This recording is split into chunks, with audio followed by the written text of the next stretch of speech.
I'm going to tell you today what I think makes a yoga class a real yoga class and a stretch class, even if that stretch class is being called yoga. So let me begin by saying that I myself was teaching yoga before I had any business doing so. Society told me I could, though. There were no laws or regulations against me saying I was a yoga teacher, and no assessor came around to check on my classes or question my knowledge. Even a respected institute of yoga, the Shivananda Yoga Vedanta School, gave me a certificate with a fancy Sanskrit title and ordained me to teach yoga. It only took $1,500, 1 month of following the ashram rules, and passing an exam. And I was then a teacher of what? But it's not a big deal, right? It's just yoga, right? What's the big deal?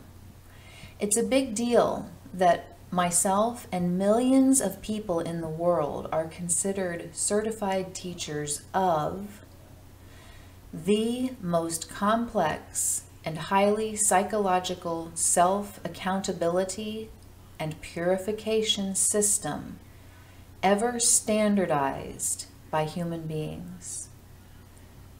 Standardized and realized through his relationship with supernatural beings. A system of lifestyle regulation and meditation so intricate, complicated, and ultimately liberating that our own scriptures deem it appropriate for few beings.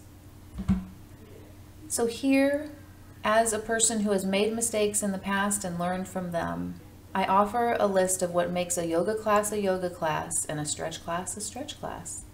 So first, what makes it yoga? It's religious.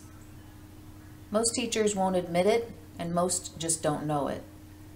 The religiosity of yoga cannot be extracted from the goals because they rely on each other. Marketing something as religious, though, puts limits on the potential for paying customers, since most people come to yoga for physical and mental health related reasons, not because they're interested in spiritual liberation through the instruction of Lord Shiva or Lord Krishna or Patanjali. And studios need more, not less students, because of money. So they leave the deities out of the teachings, they ignore the scriptures, and just as with Christianity or any other religion, this nullifies and distorts the goal of the practice.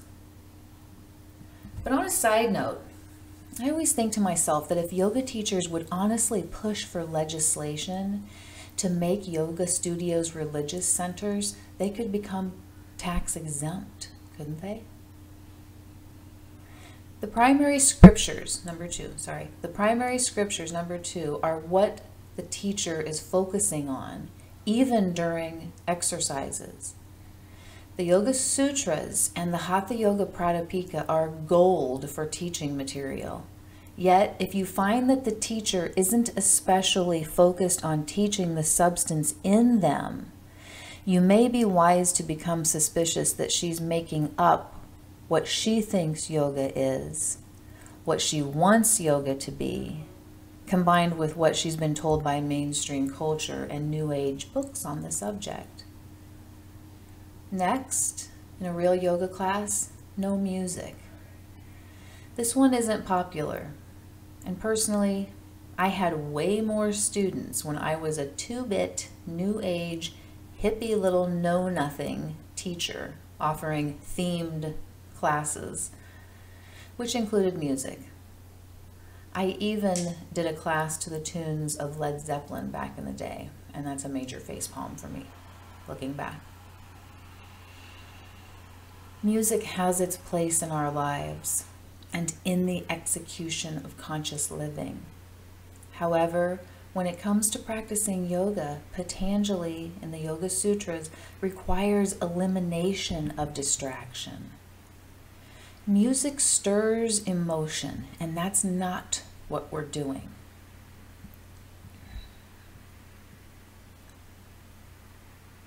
We are instructed to purify and take control of the tendency of emotional and mental fluctuations.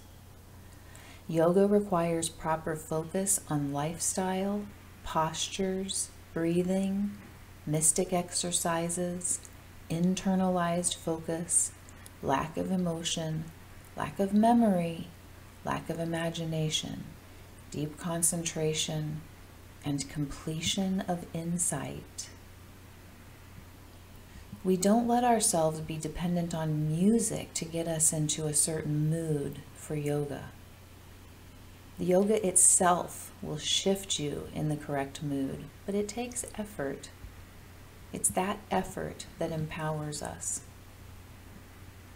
As a former kirtan band leader, I say this with all due respect to the honored practice of devotional chanting.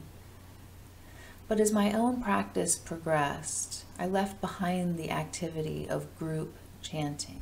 I still do individual chanting, but I don't chant with a group of people anymore. Eventually, I had to admit to myself that it was barren of authenticity with the people that I was practicing the kirtan with. Next, in a real yoga class, yoga postures are performed so that the subtle body can be moved into certain positions for optimum cleaning access. Subtle body anatomy is the focus in class, not the physical body. Yoga teachers aren't physical therapists or physical anatomy experts. Indeed, they should strive always to be subtle or psychologically focused and psychological anatomy body experts. If any graphics of the body are used in class, they should most often be of the subtle system, not the physical. In a genuine yoga class, the teacher is regularly redirecting the students to focus on the subtle body. So if your teacher breaks out one of those anatomical graphics, that would be a red flag. And last but not least, for sure, in a real yoga class, meditation, purely yogic, according to Patanjali's instruction in the Yoga Sutras, is required after the asana, pranayama, pratyahara session, the exercise session. Meditation is the main point of performing the postures with breathing, which serve to prepare the mental space for quietude and high vibrancy during the meditation. Meditation is performed immediately after the exercises and is done in silence so that nad sound, the inner om, inner hum, can be accessed and meditated upon. Again, about the music, it inhibits proper nad listening. It does not enhance it. The only instrument helpful is the singing bowl, or a crystal bowl, or a chime, used momentarily only to induce the awareness, the tonal vibration of nad sound at the beginning of meditation.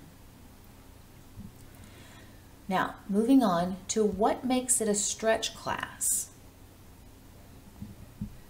First of all, none or little of what I just said about a real yoga class occurs. Physical stretching and its health benefits and relaxation benefits are the main focus. You will hear words in a stretch class like namaste and om. You'll probably even hear om namah shivaya sometimes, jai ma, things like that and the like. You'll likely hear Sanskrit names of postures.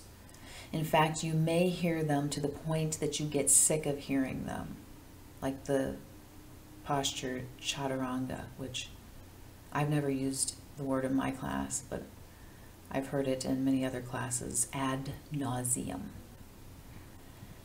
Next, the stretch class is often going to be new agey and self-helpy. A lot of yoga teachers are more like self-help stretch teachers. Readings that have little or nothing to do with the goals of yoga found in our scriptures are favored and often quite popular. Next, a lot of physical adjustments are made by the teacher. This is an unconscious smoke and mirrors trick that makes the teacher seem knowledgeable as a yoga teacher. This illusion depends on the ignorance of the students, because most people think yoga means postures or exercises. And if the teacher knows the postures so well, she must understand yoga, right? Next and last for the stretch class, the teacher tells you that there are many kinds of yoga, then says some Sanskrit words and names such as Vinyasa, Ashtanga, Kundalini, Iyengar, Shivananda, Bikram, but fails to explain that any form of postural yoga falls under the domain of Hatha Yoga, whose instruction is found in our authority text, the Hatha Yoga Pradipika. This error is so prevalent, it is made regularly by some of the so-called highest authorities on yoga in the mainstream. That's my list. We have the documents explaining this magnificent yoga. We have information from the gods of yoga themselves for the highest inspiration, and yet most yoga classes are just glorified stretch classes. My only hope is that this can change in the future.